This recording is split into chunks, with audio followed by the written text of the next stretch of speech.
Welcome back to the Beyond Good and Evil playthrough, where we will not be discussing Peanut Butter Gamer. You brought it up. I know. But still. That was my fault, and I should not have done it. Shout out. Shut up and eat your fucking peanut butter. You just gave him free advertising. That doesn't come cheap. What? Oh, dude. The guy's got over 1 million subscribers. He don't need it. He needs to share.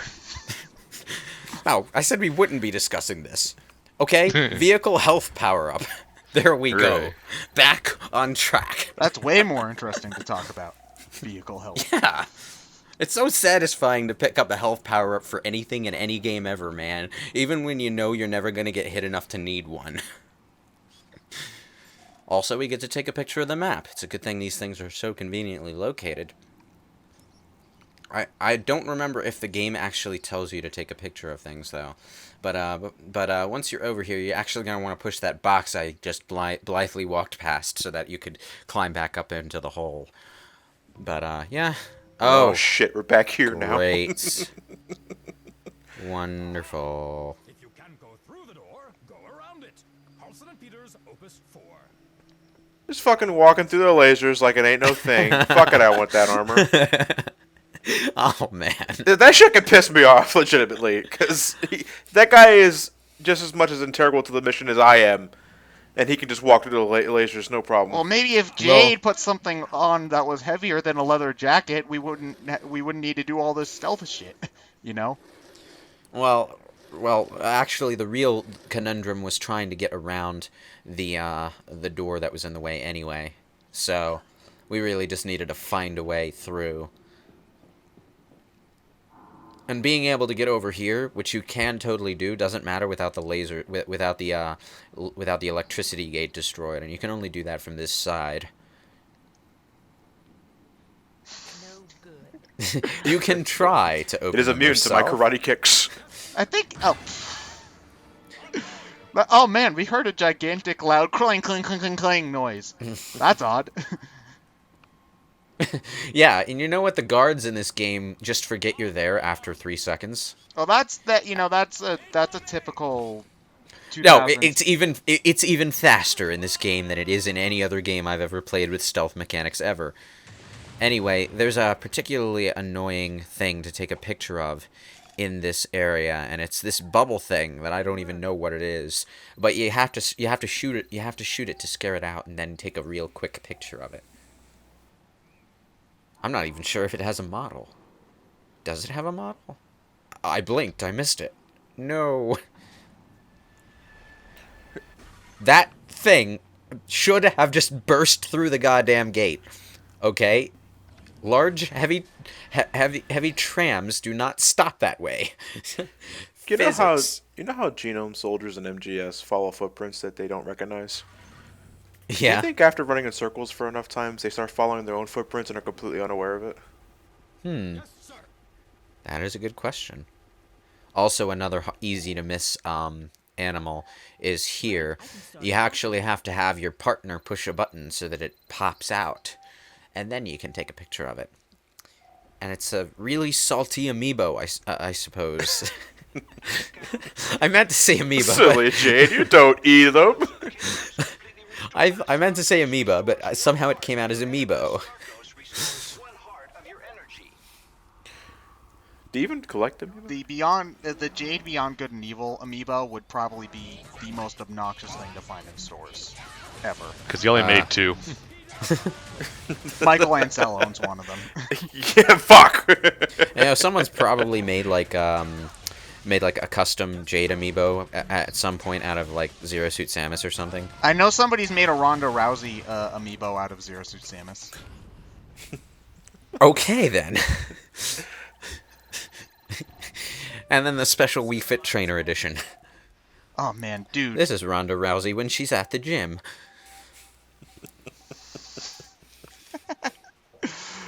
Oh man. The Ronda Rousey Jigglypuff amiibo is kind of weird, though. This is Ronda Rousey on a weekend. Also, yeah, there are 2 triangle keys, and I think you need to give one of them to your partner to progress, but I'm not really sure if...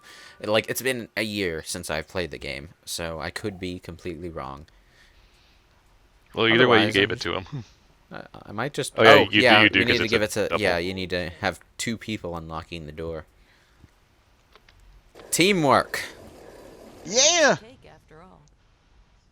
At officers' school, we do that in the 3rd year. The 3rd year. What?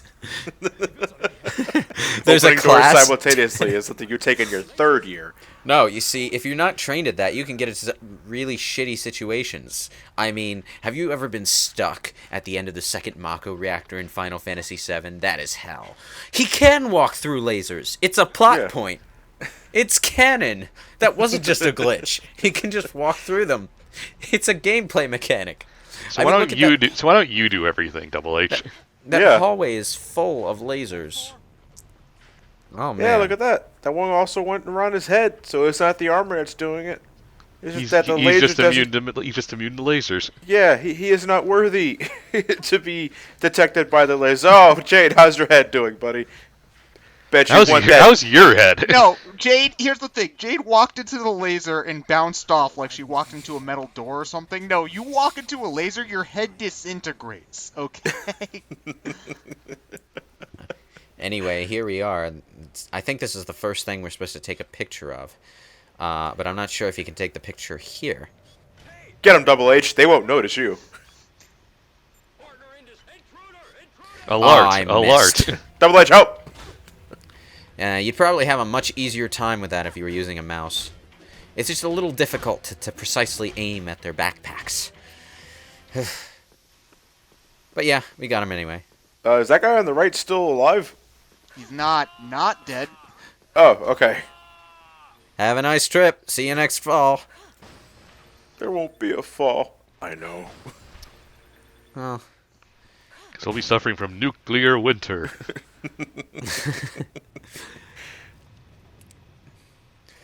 alright. I like how Jade feels compelled to open everything by kicking it. Oh, overcompensating much there? Well, this is no different than Link and the Adventure of Link or any of like the CDI Zelda games and picking shit up by stabbing it. Talking to people by stabbing it.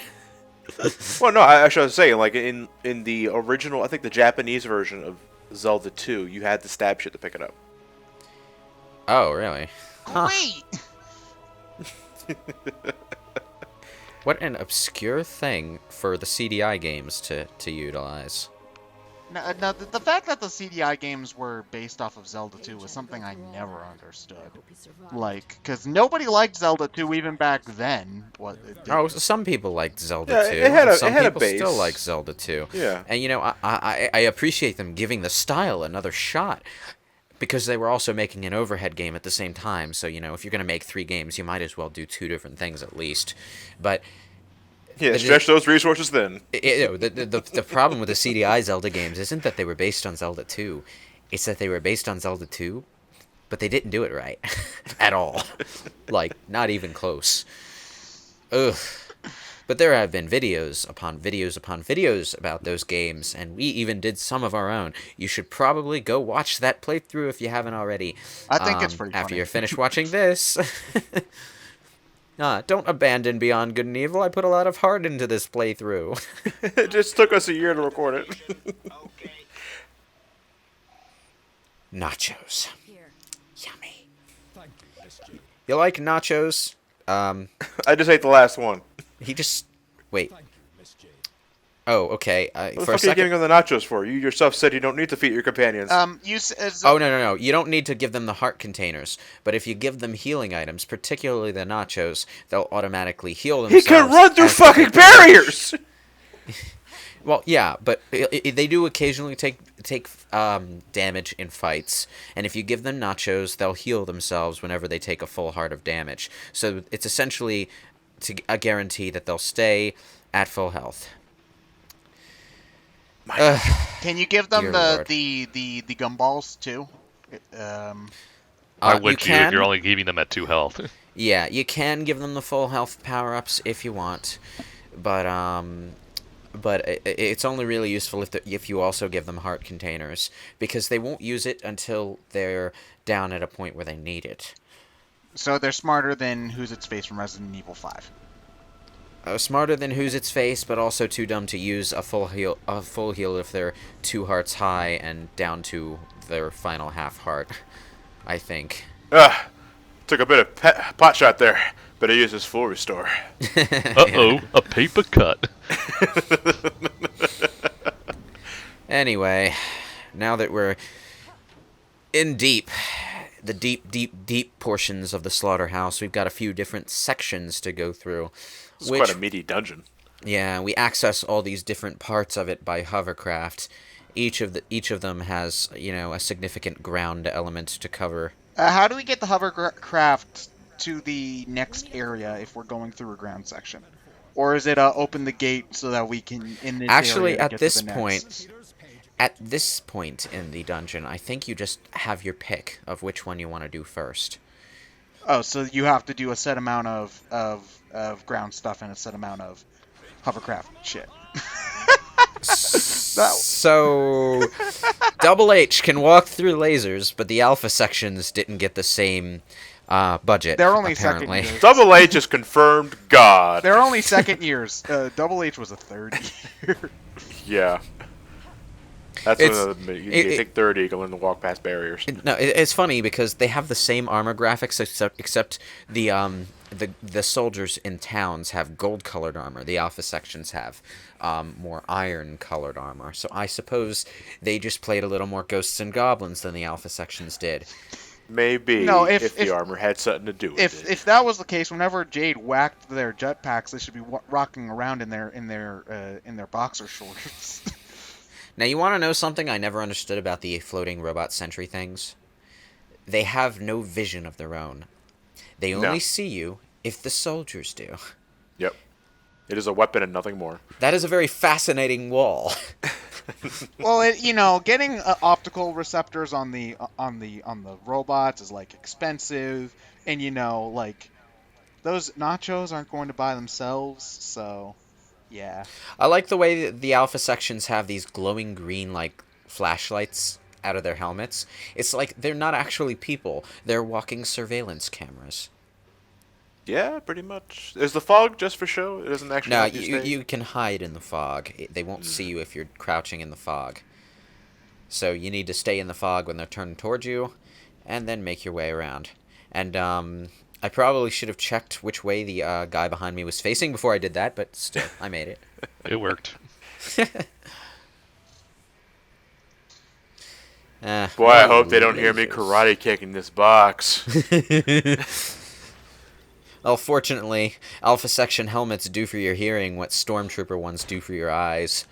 Wow, she really does feel the need to just kick everything. Do they mention that in any Star Wars thing ever, that wearing a Stormtrooper helmet completely shits on your vision? I think Luke Skywalker first says, "I can barely see a thing in this helmet." Oh yeah, he does. In A New Hope. Yeah, he does. It did that, I do remember. I'm not sure if that was the movie making fun of itself or just, unintentionally funny in the context of how often Stormtroopers miss. Well, in the Yeah, they were probably going for he's just not trained properly. No, it means that shitty. Well, in the original in Star Wars Episode 1, well, Episode 4, sorry. Episode 4. Yeah. In the first Star Wars, the Stormtroopers weren't completely incompetent. That really didn't start until episode 6. As far as I remember. Oh yeah, in Return of the Jedi, they went for a more humorous tone. Yeah, the Empire's fucking Ewoks. The Empire's not just the Ewoks. The Emperor specifies that these are the best stormtroopers in the Empire. They get beaten by sticks. Well, I think our movie commentaries of those are still up, right? Yeah, but Yeah. I also they think should be, that. yeah. But the thing about it is also that Star Wars, Star Wars is the most difficult thing to get synced if you're watching for some reason. Every single version of the movie, depending. Has a slightly different frame rate, yeah. Yeah, it's weird too because it's not something you notice if you're just watching the movie for whatever reason. So, But when you're watching with us, yeah. yeah, so Oops. Alert, And then he alert. just Dad, forgets no! you're there. And then he just forgets you're there. Turns around. Must have been a figment of my imagination. I had about 26 of those this week. They all involve this woman with green lipstick. And I think there was a pig somewhere in there. I wanted to eat that pig. That guy just walked into a Why landmine. did he just explode? Oh, okay, he walked to a landmine. And it didn't hurt him at all. But yeah, there are landmines around here, and you can shoot them all down with a purple frisbee generator. Is that attached to your staff, or is it a completely different thing? It's actually the weird half glove that Jade is currently wearing. You picked it up in the first dungeon. Ah, okay. But yeah, the purple half glove on one of her hands shoots out purple frisbee things for some reason. I don't know where they fit or what they come out of, but they're there, and that's what that thing does. Cool. It's weird because I love Beyond Good and Evil, but it has so many weird things in it that I could just talk about. And it sounds like I'm complaining, like Spoony One criticizing every little plot inconsistency in a Final Fantasy game, but I'm actually not. It's humorous to pick these things up while you're playing. Yeah, you gotta have fun with something you like. No. If you have a problem with the game and you mention it, that means you hate the You're right. game. You're right. That means you hate the. Ted, you're absolutely right. So, John, isn't it kind of annoying how the grapple beam in Super Metroid is kind of useless? Yep, especially if you know how to utilize wall jumps. Oh man, John, you hate Super Metroid? Gosh, dude. Like, I thought you were my friend. Anyway, this is a slightly annoying stealth section. yeah. Because it's one of those one-solution puzzles with a very narrow, gap for actually getting the solution. But I don't recommend trying to get through the entire section in one go. In fact, that would kind of be a stupid idea. So, edge around this guy. I should mention that in those areas with the instant death lasers, you do have a very short grace period to get out of sight before the instant laser kills you. False alarm, just a really, really big rat. Who looks strangely like a woman. And has an affinity for nachos. Oh, it was just one of the pedestrians going for the vending machine again. Ignore it. Hey man, they were all out of nachos in the other one, so I can understand why she tried to barge in. Just let her. Why do we have a secret room with a nacho vending machine in the middle of the slaughterhouse? Guards get hungry? I don't know. Yeah, but when they go to the other vending machine that's like out in plain sight, or are there just people who like that edgy stealth taste to their nachos that you can only get by getting nachos that no one else knows about? Hey man, it's a very Alert. It's a very specific craving, but damn is it strong. Anyway. Come on. Don't turn around, please. Fuck. He turned around. He forgot I was there. What? He forgot I was What's there. the attention span of these things? He Goldfish. forgot I was there, and I just kept going. Because I got around the corner of that one wall. Admiral Goldfish, did you see anything? What? Anyway, yeah, by flicking that switch, you open a door so that you can go around that room instead of through it to backtrack and come back. That's handy to know. That's nice. I'm sorry, No, Jade, don't push with your back. Don't push with your back. I just enjoyed the man. way you said that's nice. Sorry. Well. You just lower the decibel a little bit, and you got a creeper. Wonderful. The landmines in this room can be a little bit annoying. I say, don't you want to back up a little bit? Well, I would, but there's like other stuff that could hit you in this room. Yeah, look at that wall. Look at that wall. Kind of close quarters. Anyway, what you actually need to do, and I skated over this the first time I did it, you need to kick the power generator, and then you need to get to the fuse box before the power turns on again in order to get the fuse. And then you need the fuse to activate another thing. Yeah, thing. Speaking of Spoony One, fuse box count, +1. Ding. I brought it back. I am to Necromancer. Okay. Yeah, being a necromancer isn't so bad. It's when you do it in forms. People usually frown upon it. I don't know. Necromancer was pretty worthless in Final Fantasy V. I mean, you got it after you did everything worth doing, so what was the point? I like fighting endless random battles. Don't you? Oh, if you're not doing anything else on your Saturday night. It's like, why would you grind a job up if you don't have anything special to do with the job afterward? Not even for the optional dungeons? You have to beat the optional dungeons all the way to get the Necromancer job. Is it a good job at the very least? Do it again. Like, It's an interesting concept. It just, you know, the only thing you can do is this one arena thing that spawns infinite monsters at you at that point. So it's like, how much do you enjoy pointless random battles in an RPG? Well, it is kind of like the the ultimate weapon you get after you've beaten everything that you need to beat in the game. Yeah, but here's the thing. You literally beat everything that you can possibly beat in the game, and then you get the Necromancer job, which has its own level ups. What are you even grinding the job for at that point? 100%. That's really Oh, it. thanks for breaking the box for me. Phew, okay. Now I just need to hang out. Yep. He forgot I was there. I guess if you wave your arms in a wavy motion, you can convince them that you're an illusionary being. Don't mind me, I'm just a wacky wavy inflatable arm flailing tube, man. Woo! And you know, if this was some photorealistic, super serious game, I'd probably knock it a few points for how dumb the guards are. But it's actually just kind of funny. It is. It's also 2003 too. Is also the thing. You do have to. Well, 2003 also gave us Metal Gear Solid. True. So, yeah, we had Metal Gear Solid. We had semi-competent guards by that point, and we also had stealth flexibility, which is something Beyond Good and Evil sadly does not have. Also notice how the guard just kind of phased through the floor there as he died, so they're also Ganados. That is hardware. You know, they actually came up with an explanation in the original Resident Evil for why the zombies were never there anymore. And it's like Yeah. they had this acid that disintegrated their body after dying. I thought that the zombies could come back in Resident Evil if you killed them, but not the right way. Starting with the remake. Oh, okay. Yeah, those are Crimson Heads. Yeah. Yeah, in the original Resident Evil and in Resident Evil 2, when you kill a zombie, it's permanently dead for the rest of your playthrough.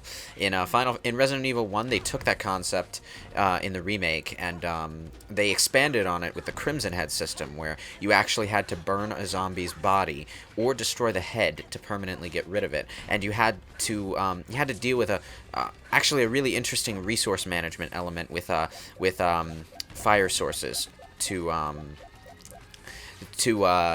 clear out just the hallways in the game that you wanted to pass through frequently, and leave the zombie bodies alone in the other ones. Or you could just headshot everything. Well, once you played get the Resident Evil 4? Easier said than done. Yeah. once you get the Magnum and the shotgun, you can headshot everything. But it's like the Magnum instantly destroys a zombie's head when you get it. The shotgun, if you get up really close and angle the shotgun up as you shoot, it will blow their heads off. And I love doing that. It's a trick that's always been true in the Resident Yeah. Evil series, even before Very headshots satisfying. mattered. Resident Yeah. Evil 1 and 2, and well, not so much 2 and 3, but Resident Evil 1 especially is where ammo management was just as important as surviving. Yeah, the Resident Evil 1 remake is probably the best in the series as far as pure survival horror and resource management goes. Although it still has that goddamn restrictive inventory system that I don't like. Which is why a part of me hopes that the Resident Evil 2 remake is of the same vein. Like, I don't mind if it went Resident Evil 4-ish with its camera and, inventory management, but if it's like the remake on the GameCube, I'm just as happy with that. I've covered the entire section over there. Hi, Double H. Yeah, we're back at the room we started at. Let's keep going. I think we're almost there. So, did you even do anything while I was gone, Double H? Did he walk through fucking lasers? I can't believe you have the gall to ask that question. No, it's like, weren't we supposed to, like, meet up further ahead? Instead, we're meeting up where we started. Dumbass. Have to do everything. Carlson and Peters didn't talk about breaking into enemy facilities. Okay. Yeah, you learned that in the 4th year. He only got 3. Anyway, yeah, the soldiers are here. I was hoping to one-shot both of them, but no. Oops. Now, what's the super action? The super action is what is your partner attack, where he slams the ground and knocks everyone up into the air. Not really all that useful in this situation. Goodbye. Alright. It's one of those enemies where having the shield that protects more than just the front. Hey, how you holding up, Carlson and Peters? We won. Anyway, here's picture number 2. You need to take pictures of people in crates whose heads are conveniently sticking out. Oh, thank God. Aren't we here to save these people? No, unfortunately, we're here to prove to the rest of Hillies what's going on. I mean, They we're look like they're in those sauna squares. okay, we're some girl with a stick wearing a jacket, and our chief weapon is a camera. Okay? We can't rescue all these people. At this point in the story, we're just not equipped to You're just not trying hard enough. for an undertaking of that magnitude. I've covered the entire section over there. There are guards everywhere. Whew. Looking for the report. We're able to slip in. Let's keep going. I think we're almost there. Man, investigative Um, journalism is way more interesting in this game than it is in real life. They just went through the dialogue lines that they were supposed to say before I went into the thing. Yeah. Oh. Oops. What?